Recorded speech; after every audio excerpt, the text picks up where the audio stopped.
Benedict Anderson, Comunidades imaginadas, reflexiones sobre el origen y la difusión del nacionalismo. Introducción. Quizás sin que lo notemos mucho todavía, vivimos una transformación fundamental en la historia del marxismo y de los movimientos marxistas. Sus señales más visibles son las guerras recientes entre Vietnam, Camboya y China. Estas guerras tienen una importancia histórica mundial porque son las primeras que ocurren entre regímenes de independencia y credenciales revolucionarias innegables, y porque ninguno de los beligerantes ha hecho más que esfuerzos superficiales para justificar el derrame de sangre desde el punto de vista de una teoría marxista reconocible. Mientras que fue apenas posible interpretar los choques fronterizos sino-soviéticos de 1969 y las intervenciones militares soviéticas en Alemania en el 53, Hungría en el 56, Checoslovaquia en el 68 y Afganistán en el 80, en función del imperialismo social o la defensa del socialismo, de acuerdo con los gustos. Supongo que nadie creerá seriamente que tales términos sean muy aplicables a lo que hoy ha ocurrido en Camboya. Si la invasión y la ocupación de Camboya por parte de los vietnamitas en diciembre de 1978 y enero de 1979 representaban la primera guerra convencional en gran escala librada entre regímenes marxistas revolucionarios, el ataque perpetrado por China contra Vietnam en febrero confirmó rápidamente este precedente. Solo los más fieles se atreverían a apostar que, en los últimos años de este siglo, todo estallido significativo de hostilidades interestatales pondrá por fuerza a la URSS y a China, ya no digamos los estados socialistas más pequeños, del mismo lado. ¿Quién puede estar seguro de que Yugoslavia y Albania no llegarán a las manos algún día? Los diversos grupos que pugnan por un retiro del Ejército Rojo de sus campamentos en Europa Oriental deberían recordar el grado en que su presencia aplastante desde 1945 ha evitado el conflicto armado entre los regímenes marxistas de la región. Tales consideraciones ponen de relieve el hecho de que, desde la Segunda Guerra Mundial, toda revolución triunfante se ha definido en términos nacionales. La República Popular de China, la República Socialista de Vietnam, etc. Y al hacerlo, así se ha arraigado firmemente en un espacio territorial y social heredado del pasado prerevolucionario. Por otra parte, el que la Unión Soviética comparta con el Reino Unido de la Gran Bretaña e Irlanda del Norte la rara distinción de ocultar la nacionalidad en su nombre, sugiere que es tanto la legataria de los estados dinásticos prenacionales del siglo XIX como la precursora de un orden internacionalista del siglo XXI. Eric Hobsbawm tiene toda la razón cuando afirma que los movimientos y los estados marxistas han tendido a volverse nacionales no solo en la forma, sino también en la sustancia, es decir, nacionalistas. Nada sugiere que esta tendencia no continuará, y la tendencia no se confina al mundo socialista. Las Naciones Unidas admiten nuevos miembros casi todos los años, y muchas naciones antiguas que se creían plenamente consolidadas se ven desafiadas por subnacionalismos dentro de sus fronteras, es decir, nacionalismos que naturalmente sueñan con desprenderse del sufijo sub, un buen día. La realidad es evidente. El fin de la era del nacionalismo, anunciado durante tanto tiempo, no se encuentra ni remotamente a la vista. En efecto, la nacionalidad es el valor más universalmente legítimo en la vida política de nuestro tiempo. Pero si los hechos están claros, su explicación sigue siendo un motivo de prolongada disputa. La nación, la nacionalidad, el nacionalismo son términos que han resultado notoriamente difíciles de definir, ya no digamos de analizar. En contraste con la influencia inmensa que el nacionalismo ha ejercido sobre el mundo moderno, una teoría verosímil acerca del nacionalismo es claramente escasa. Hugh Seton Watson, autor de un texto sobre el nacionalismo, que es con mucho el mejor y más comprensivo en lengua inglesa, heredero de una vasta tradición de historiografía y de ciencia social liberal, observa con tristeza: me veo impulsado a concluir así que no puede elaborarse ninguna definición científica de la nación, pero el fenómeno ha existido y existe. Tom Nair, autor de una obra señera, La ruptura de Gran Bretaña, y heredero de la no menos vasta tradición historiográfica y ciencia social marxista, señala con franqueza: la teoría del nacionalismo representa el gran fracaso histórico del marxismo, pero incluso esta confesión es algo engañosa, ya que puede implicar el resultado lamentable de una búsqueda prolongada y consciente de claridad teórica. Sería más correcto afirmar que el nacionalismo ha sido una anomalía incómoda para la teoría marxista y que, precisamente por esa razón, se ha eludido en gran medida antes que confrontado.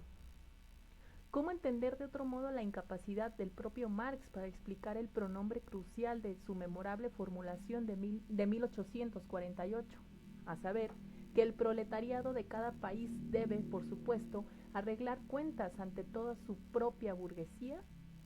¿Cómo considerar el uso durante más de un siglo del concepto de burguesía nacional sin ningún intento serio por justificar teóricamente la jerarquía del adjetivo? ¿Por qué es teóricamente importante que esta segmentación de la burguesía, una clase mundial, en la medida en que se define en términos de las relaciones de producción? Este libro trata de ofrecer algunas sugerencias tentativas para llegar a una interpretación más satisfactoria de la anomalía del nacionalismo. Creo que, sobre este tema, tanto en la teoría marxista como en la liberal, se han esfumado en un tardío esfuerzo tolemaico por salvar al fenómeno, y que se requiere con urgencia una reorientación de perspectiva en un espíritu copernicano, por decirlo así. Mi punto de partida es la afirmación de que la nacionalidad o la calidad de nación, como podríamos preferir decirlo en vista de las variadas significaciones de la primera palabra, al igual que el nacionalismo, son artefactos culturales de una clase particular. A fin de entenderlos adecuadamente, necesitamos considerar con cuidado cómo han llegado a ser en la historia,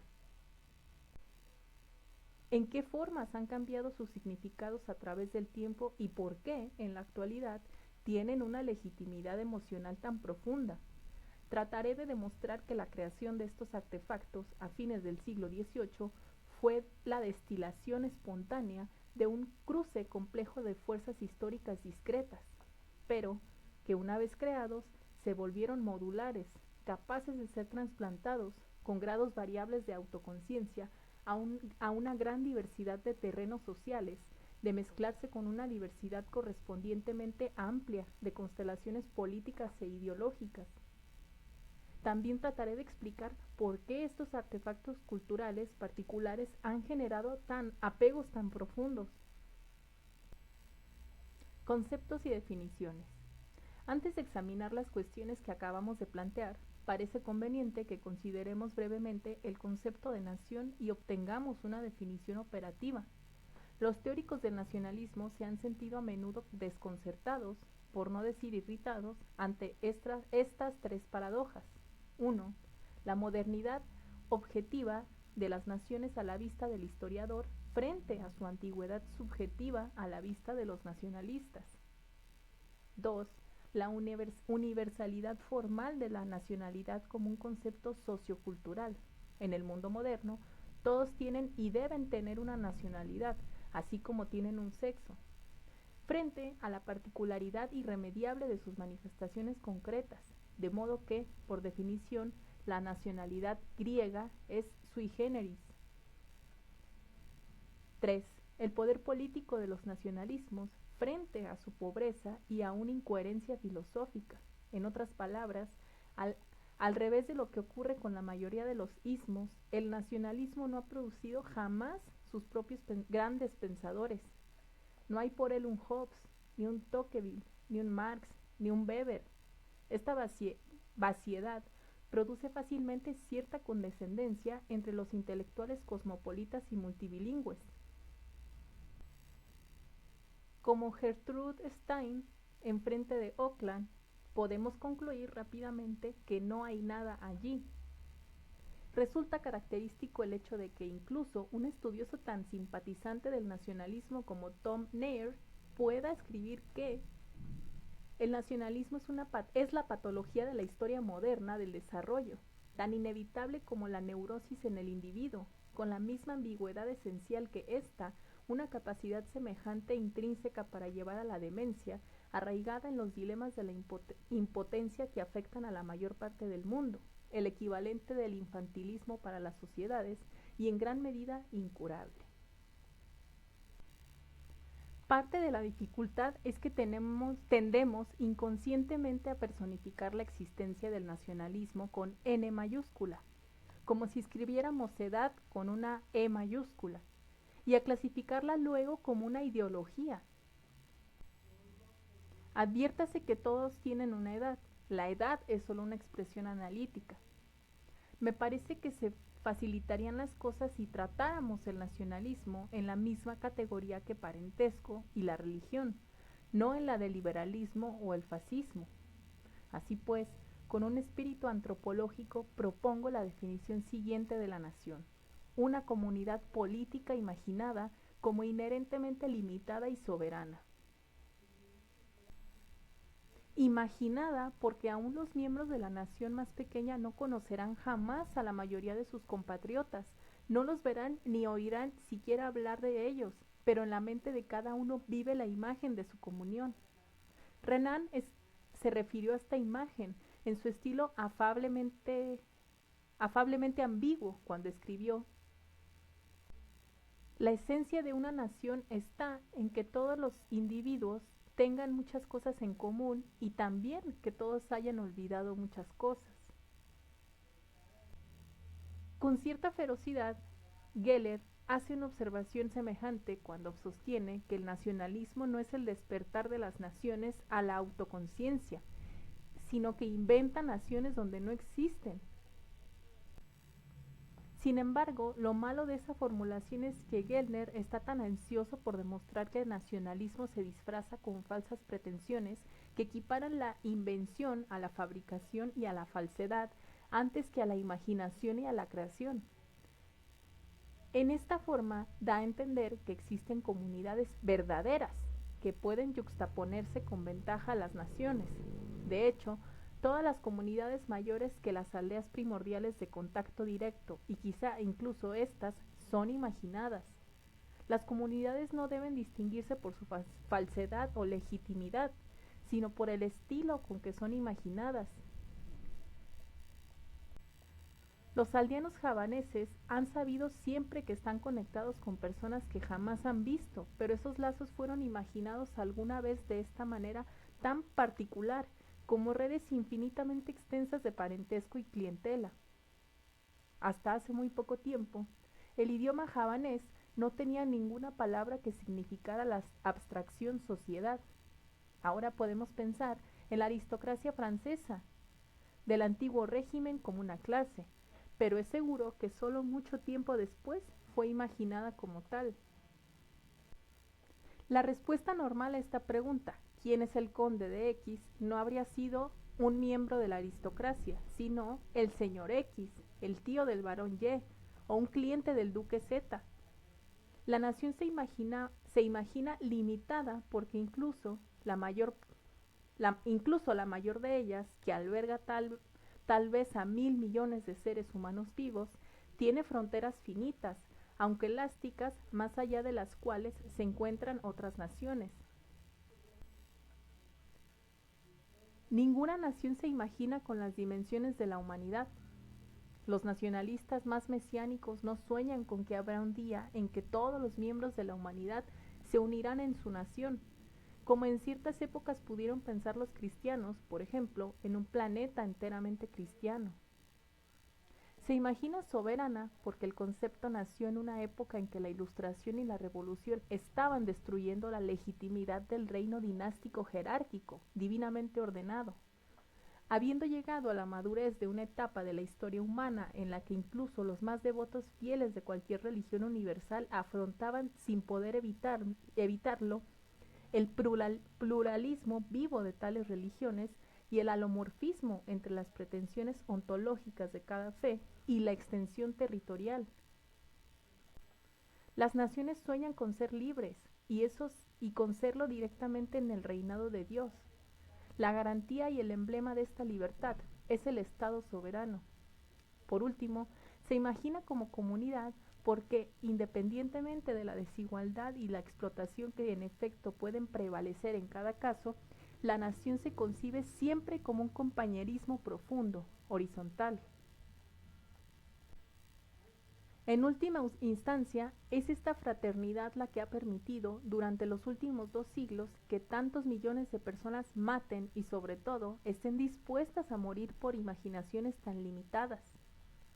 Estas muertes nos ponen súbitamente frente al problema central planteado por el nacionalismo. ¿Qué hace que las imágenes contrahechas de la historia reciente, escasamente más de 2 siglos, generen sacrificios tan colosales? Creo que el principio de una respuesta se encuentra en las raíces culturales del nacionalismo. 2. Las raíces culturales. No hay emblemas de la cultura moderna del nacionalismo más imponentes que los cenotafios y las tumbas de los soldados desconocidos.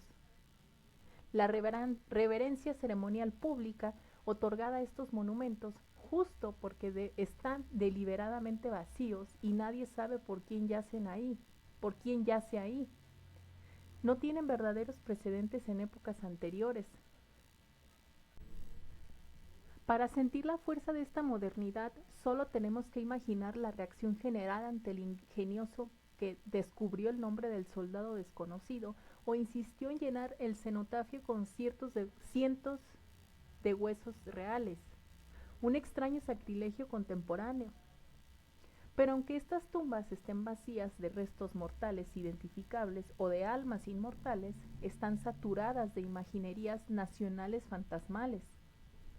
Por eso tantas naciones tienen tales tumbas sin sentir alguna necesidad de especificar la nacionalidad de sus ausentes ocupantes. ¿Qué otra cosa podría ser sino alemanes, norteamericanos, argentinos? La significación cultural en estos monumentos se vuelve más clara aún si tratamos de imaginar, por ejemplo, una tumba del marxista desconocido o el cenotafio para los liberales caídos.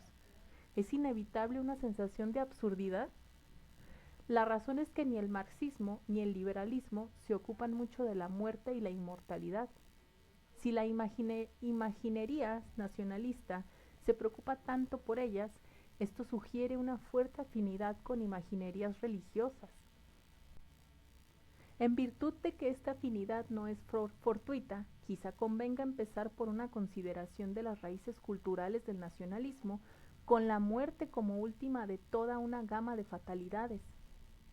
Si la forma en que muere un hombre parece de ordinario arbitraria, su mortalidad es inevitable. Las vidas humanas están llenas de tales combinaciones de necesidad y azar. Todos estamos conscientes de la contingencia y la inevitabilidad de nuestra herencia genética particular, nuestro sexo, nuestra época, nuestras capacidades físicas, nuestra lengua materna, etc. El gran mérito de las concepciones del mundo religiosas tradicionales, que naturalmente deben distinguirse de su papel en la legitimación de sistemas específicos de dominación y explotación, ha sido su preocupación por el hombre en el cosmos, el hombre como un ser de especie y la contingencia de la vida. La supervivencia extraordinaria durante miles de años del budismo, el cristianismo o el islam, en docenas de formaciones sociales diferentes, revela su respuesta imaginativa a la carga aplastante del sufrimiento humano. Enfermedad, mutilación, pena, edad y muerte. ¿Por qué nací ciego? ¿Por qué está mi mejor amigo paralítico?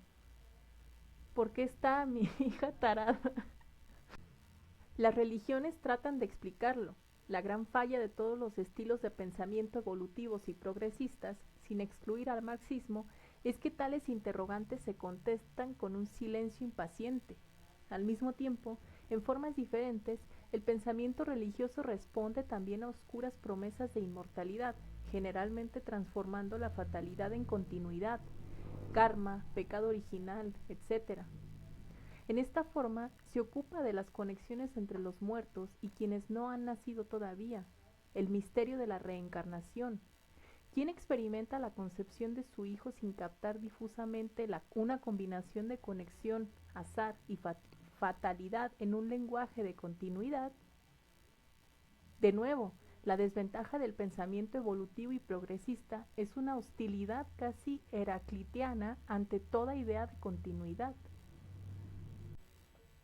Hago estas observaciones, quizás simplistas, sobre todo porque el siglo XVIII marca en Europa occidental no solo el surgimiento de la época del nacionalismo, sino también el crepúsculo de los modos de pensamiento religioso. El siglo de la Ilustración del secularismo racionalista trajo consigo su propia oscuridad moderna. Con el reflujo de la creencia religiosa no desapareció el sufrimiento que formaba parte de ella. La desintegración del paraíso nada hace a la fatalidad más arbitraria.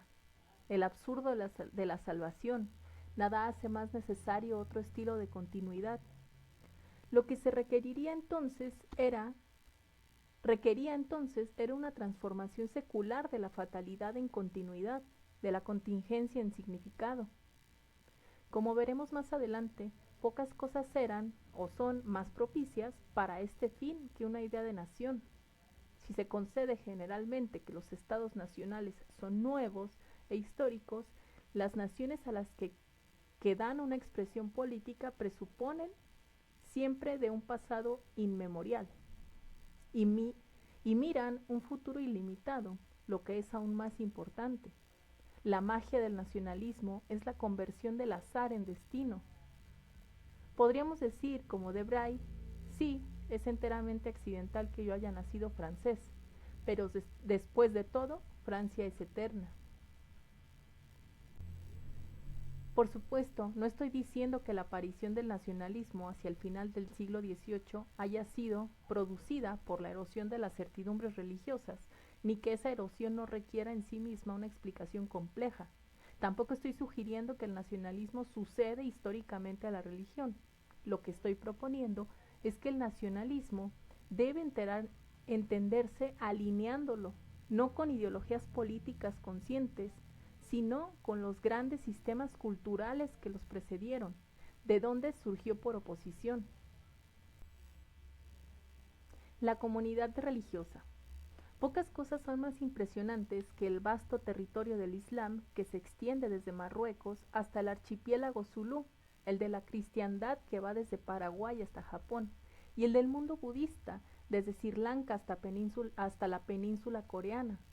Las grandes culturas sagradas, y para nuestros fines actuales podríamos incluir aquí al confucianismo, incorporaron concepciones de comunidades inmensas, pero el cristianismo, el islam umá y aún en el Reino Medio, que nosotros lo consideramos ahora chino, pero que no se imaginaba a sí mismo como chino, sino como central, eran imaginables en gran medida por medio de una lengua sagrada y de una escritura. Veamos solo el ejemplo del Islam.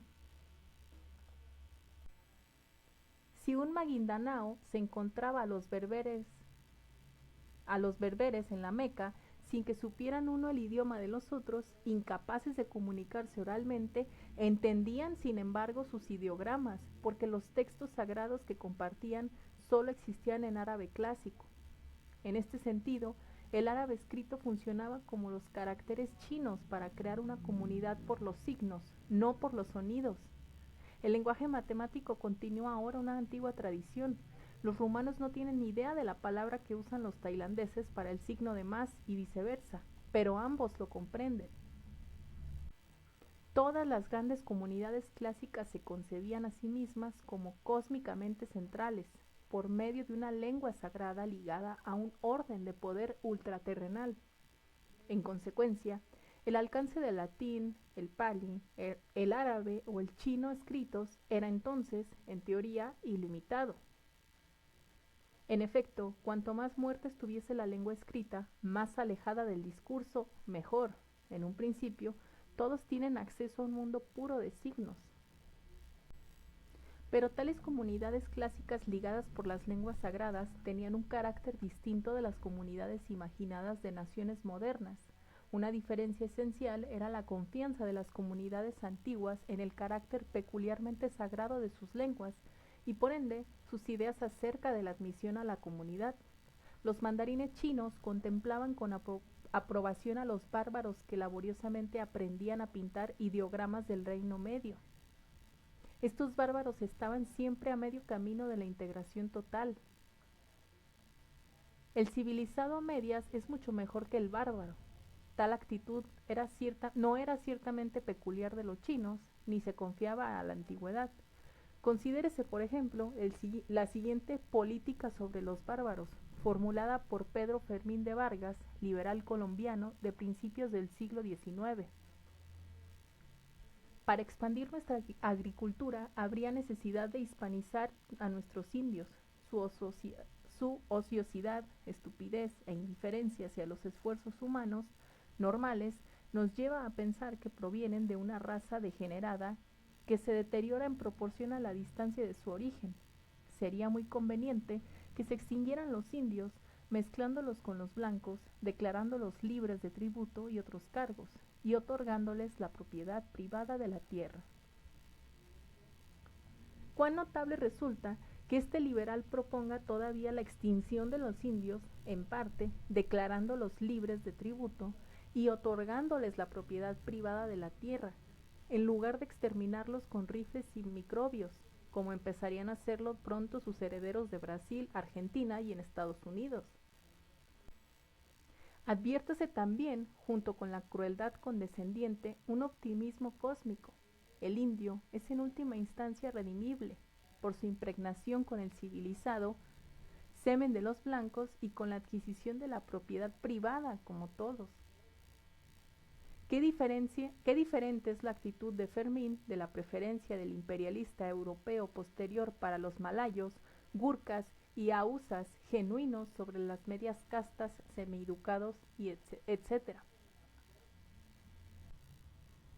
Pero si las lenguas sagradas silenciosas eran los medios con los cuales se imaginaron las grandes comunidades globales del pasado, la realidad de tales apariciones dependía de una idea en gran medida extraña a la mente occidental contemporánea: el carácter no arbitrario del signo.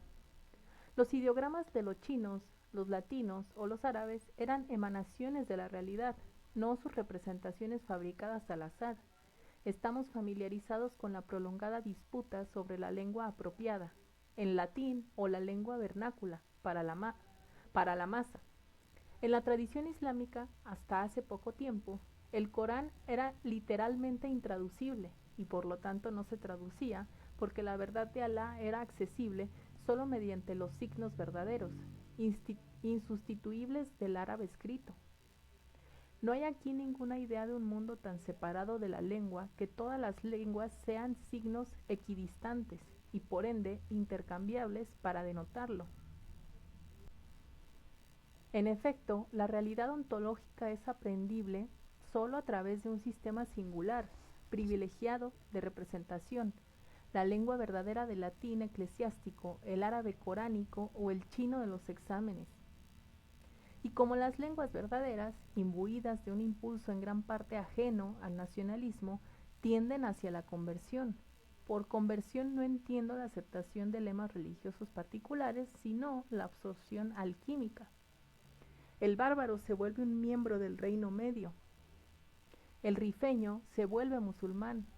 El ilongo se vuelve cristiano. Toda la naturaleza del ser del hombre es sagradamente maleable. Contrástese así el prestigio de estas antiguas lenguas mundiales, tan por encima de todas las lenguas vernáculas, con el esperanto o el volapük, que yacen ignoradas entre ellas. Después de todo, fue esta posibilidad de conversión a través de la lengua sagrada lo que permitió que un inglés llegara a papa y un machu a hijo de cielo. Pero aunque las lenguas sagradas hicieran imaginables unas comunidades como la cristiana, el ámbito real y la verosimilitud de estas comunidades no puede explicarse solo por la escritura sagrada, Después de todo, sus lectores eran pequeños enclaves de gente alfabetizada entre grandes multitudes de iletrada. Una explicación más completa requiere un examen de la relación que hay entre la gente alfabetizada y sus sociedades. Sería un error considerar a los primeros como una especie de tecnocracia teológica. Las lenguas que usaban eran abstrusas, pero no tenían nada de la oscuridad intencional de las jergas de abogados o economistas, al margen de la idea de la realidad que tiene la sociedad. Más bien, los letrados eran estratos estratégicos de una jerarquía cosmológica cuya cúspide era divina. Las concepciones fundamentales acerca de los grupos sociales eran centrípetas y jerárquicas, antes que orientadas hacia fronteras y horizontales.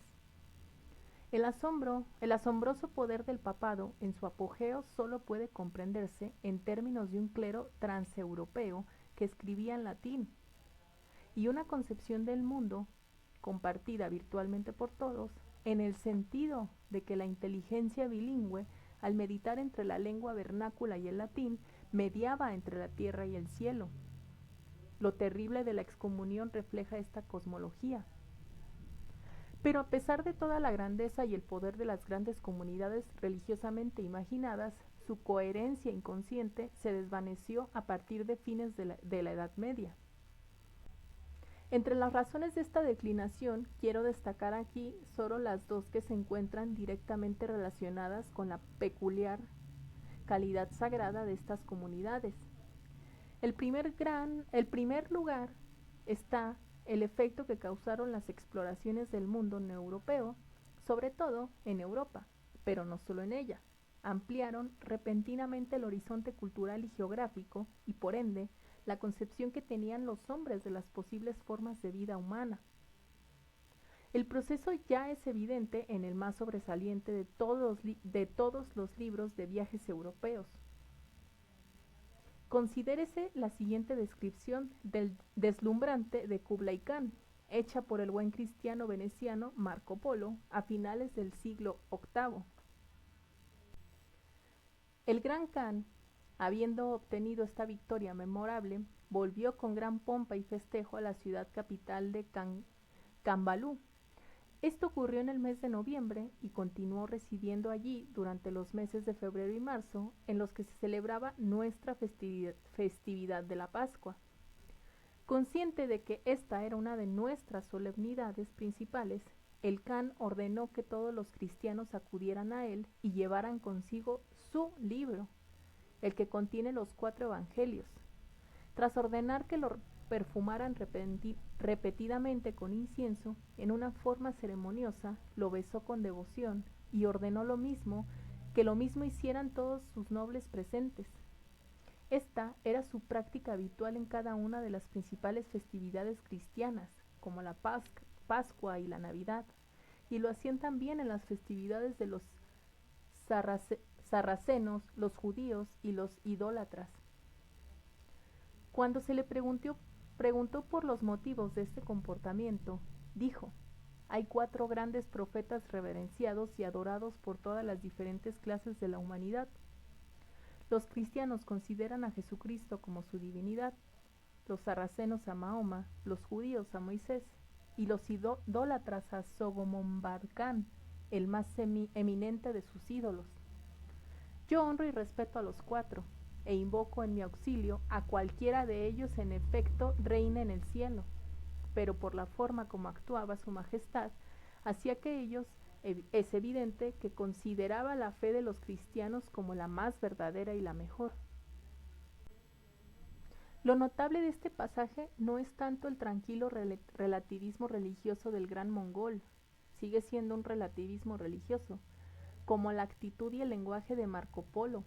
Jamás se le ocurrió, aunque estaba escribiendo para sus correligionarios europeos, decir que Kublai Khan era un hipócrita o un idólatra, debido en parte, sin duda, al hecho de que en lo tocante al número de súbditos, la extensión del territorio y el monto de la recaudación supera a todos los soberanos que han existido o existen en el mundo. Y el uso descuidado del nuestro, porque se convierte en el su, y en la descripción de la fe de los cristianos como la más verdadera, en lugar de la verdadera.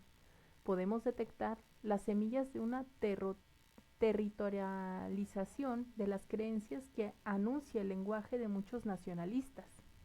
Nuestra nación es la mejor en un campo comparativo competitivo. En cambio, la carta escrita desde París por el viajero persa Rika a su amigo Ibn en 1712 nos revela un gran contraste. El Papa es el jefe de los cristianos, es un ídolo viejo, adorado ahora por simple hábito.